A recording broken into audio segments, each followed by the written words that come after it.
माननीय अध्यक्ष महोदय, 2025-26च्या पुरवणी मागणीवर बोलण्यासाठी आज मी येथे उभे आहे। एकूण बाब क्रमांक 114, मागणी क्रमांक F5 ही पृष्ठ क्रमांक 73। आपल्या या राज्याचे कर्तव्यदक्ष मुख्यमंत्री माननीय देवेंद्रजी फडणवीस साहेबांच्या प्रयत्नामुळे आज छत्रपती संभाजीनगरमध्ये टोयोटा किर्लोस्कर असेल, JSW असेल यासारखे मोठमोठे उद्योगधंदे उभे राहत आहेत। आणि हे करत असताना मागेच एका आंतरराष्ट्रीय दर्जाच्या बैठकीमध्ये चर्चा झाली की या छत्रपती संभाजीनगर शहराचे रस्ते स्वच्छ, सुंदर आणि प्रशस्त असणं गरजेचं आहे।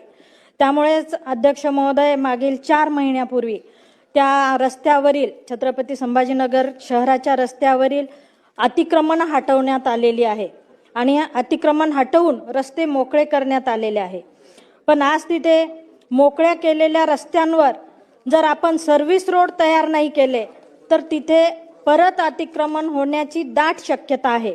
त्यामुळे अध्यक्ष महोदय, मी आपल्याला विनंती करते की ह्या इथे सर्व्हिस रोड बनवण्यासाठी तसेच इलेक्ट्रिसिटीचे जे पोल असतील त्या शिफ्टिंगसाठी तिथे निधीची नितांत गरज आहे। ती गरज पूर्ण करण्याची मी विनंती आपल्याला करते। त्या तुम्ही जो व्हिडिओ आता बघितला तो व्हिडिओ आहे फुलंब्री विधानसभा मतदारसंघाचे आमदार अनुराधाताई चव्हाण यांचा। त्यांनी हिवाळी अधिवेशनामध्ये आपल्या पुरवणी मागण्या मांडताना सांगितलं की छत्रपती संभाजीनगर शहरातील मुख्य रस्त्यालगतचे सर्व्हिस रोड झाले पाहिजे।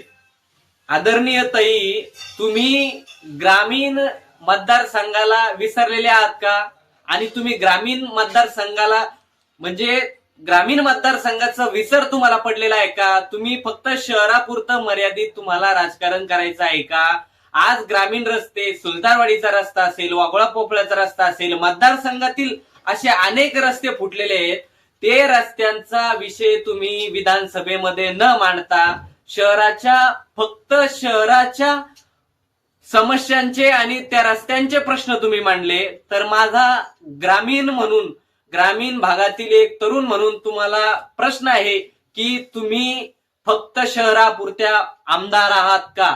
आणि जर तुम्ही आमच्या सर्व फुलंब्री विधानसभा मतदारसंघाचे आमदार असाल तर आमच्याही ग्रामीण भागातले जे रस्ते खराब झालेले त्या रस्त्याचा सुद्धा प्रश्न तुम्ही मांडायला पाहिजे होता।